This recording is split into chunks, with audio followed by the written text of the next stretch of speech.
Welcome back to the 1009 podcast trade reaction edition.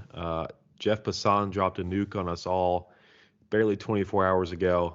Corbin Burnes is now a Baltimore Oriole. And if you don't know an Orioles fan, I don't blame you, but I do. And he's right here. It's my good friend Tim O up in the Maryland area.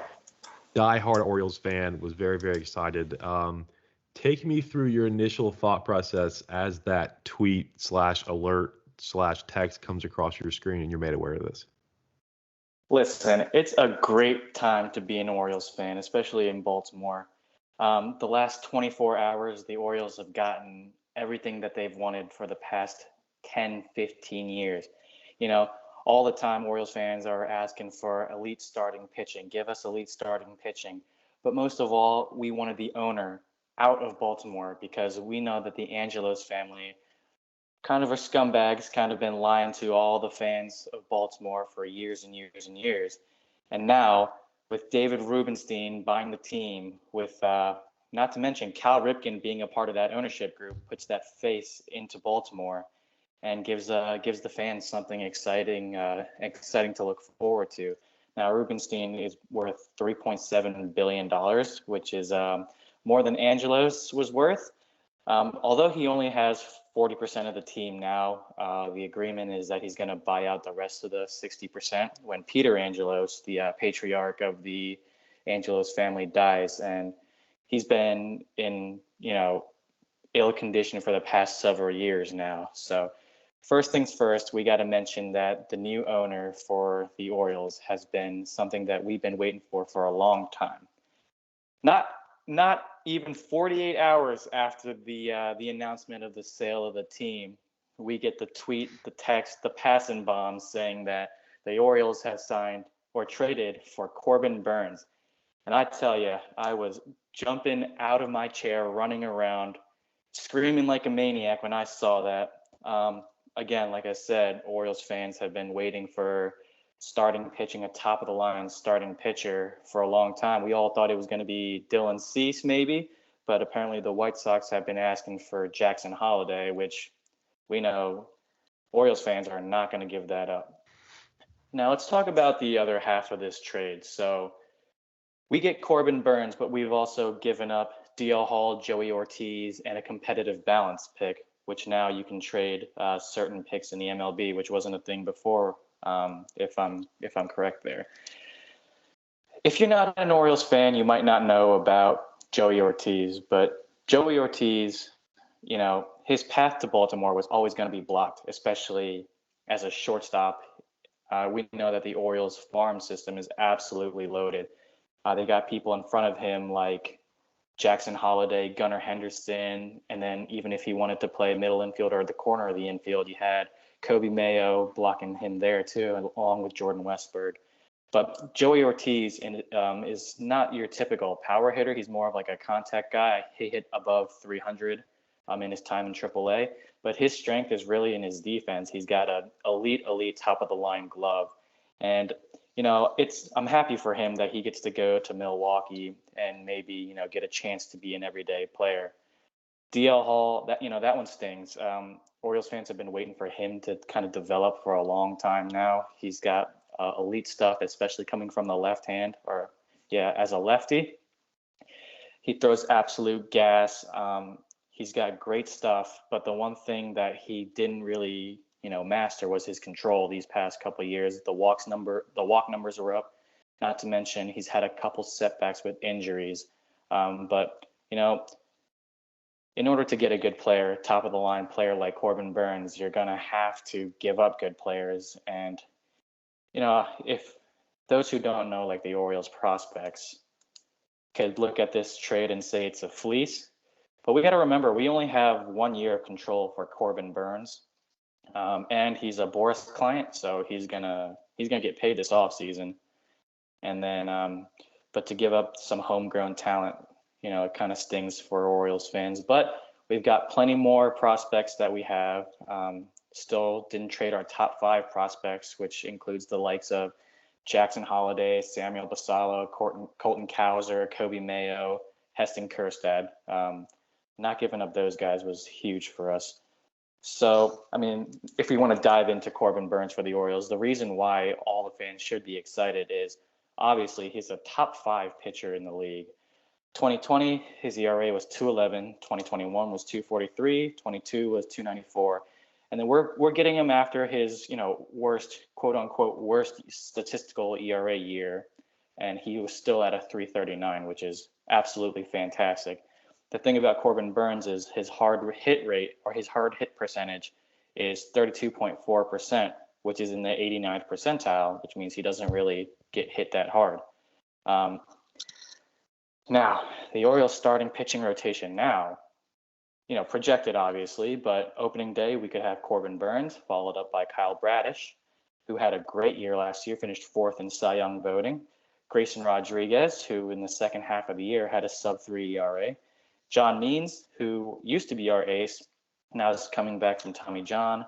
And then Dean Kramer, who can be a solid middle to back of the rotation guy. And then you also got the likes of Tyler Wells if you're in a pinch. So, I mean, as an Orioles fan, super exciting time. Stings that we lose Joey Ortiz and DL Hall, but that's a price I'm willing to pay to get the likes of Corbin Burnes. Yeah, I mean, that all checks out. I mean, you mentioned the top end talent, the pitching need, essentially. I mean, not even 2 days after the change in ownership, clearly a change in mindset. They went and got the guy. The year control isn't ideal. And you mentioned Boris. That's always going to bring a dollar sign behind it. The Cease piece of it, there were Braves fans kind of heckling Alex Anthopoulos about a Cease trade. And he was like, I tried. That asking price is so high. So we may think that this trade looks even better if a secondary move happens in the market to where another pitcher moves. And as far as prospects go, you mentioned the top of the shelf untouched. This is a team. I mean, the comp pick piece of it is really not a common thing. I mean, NBA teams trade 15 draft picks a week, especially with the deadline coming up and by bats and eye. You don't really see that in baseball. It's not always been allowed, like you mentioned as well. But with a team like Baltimore, where the top of the shelf is so stacked, you can afford to even lose the comp pick to replenish the 2 guys you lost, just because there still remains a logjam up there. Solid 5 in the rotation. That was funny. You actually predicted the rotation long before some of the general projections came out. So that speaks to your credibility as an Orioles lifer. And I mean, this team is not. I don't think they were a team that had to have a splash move. They won 101 games last year. They just ran into a Texas team at the wrong time, like everybody else did in the playoffs, which is painful and you hate it. But some of those guys did get playoff innings, playoff experience, and they won what even still this year should be a hell of a division race. I think looking at the futures market, I think they still sit behind the Yankees as far as odds to win the AL East. But I mean, as we've seen from the Yankees since the turn of the 2010s, that there's always some reason they come up short. So, I think the future's bright in Baltimore as a product of everything you've mentioned as far as who's still not peaking yet. And they keep adding top talent, which just kind of allows them to do what they did with the Burnes deal in giving up a pretty good package. I don't think the Brewers got fleeced. I think that comp pick even is a great chance to kind of even up this trade. Obviously, Corbin Burnes, the bigger name, but as we see in baseball trades all the time, a couple years down the road, you look at it and we may think the complete opposite. But I think this puts the team in a great position, what should be just an absolute arms race in the AL. Everybody's chasing Texas. They try to repeat. Houston's there. The Yankees are there. The Rays are never truly gone away. So, I mean, even as far as the AL East goes, I think this is going to equip you guys pretty well for the season ahead. And, I mean, does this change? Are your expectations for the 24 season different post this deal compared to, like, Monday morning? Yeah, for sure. Obviously, when you add a top line starter like Corbin Burnes, the expectation is going to go up, especially with like starting pitching being like the weakest aspect of our team.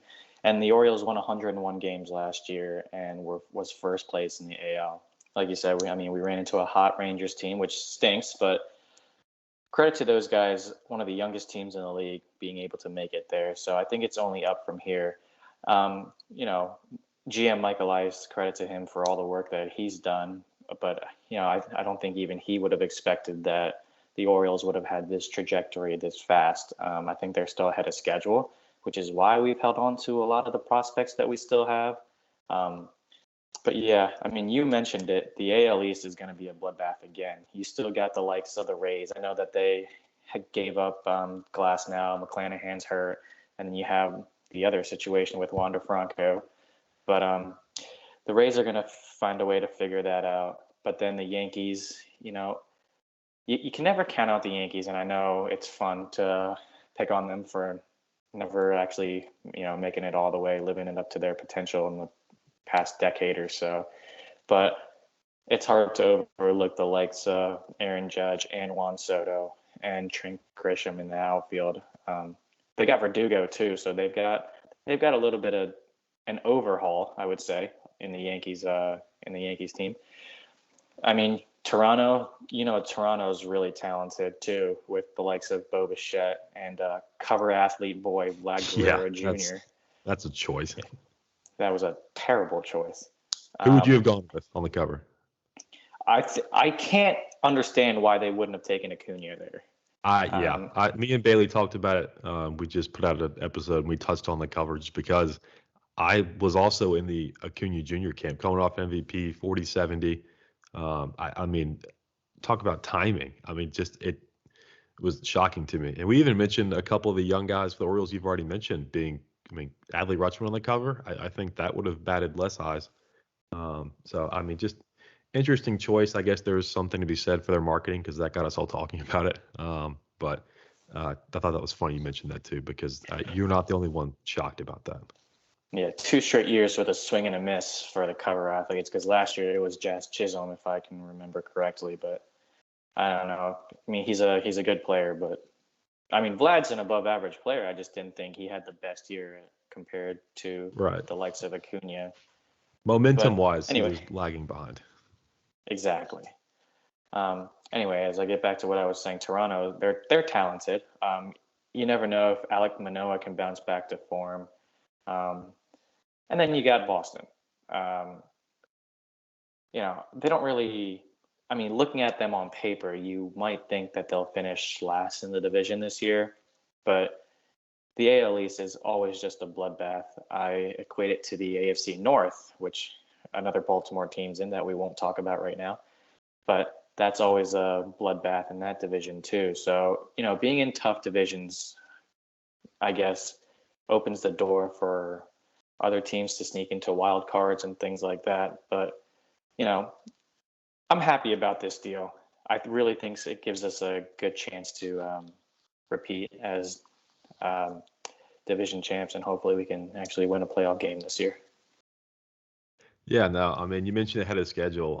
NBA-wise, I'm a Thunder fan. That's a characteristic that's been attached to them a lot this year, as they've jumped to the top of the standings well before anybody thought they would with their war chest of young talent and picks. But, I mean, it's exciting. You guys made a huge swing for a veteran presence, top of his position, just absolutely elite, stud, proven veteran, whatever other characteristics you're going to use. And I think that's going to be huge as they navigate, like you said, the AL East. And, I mean, Boston's Boston.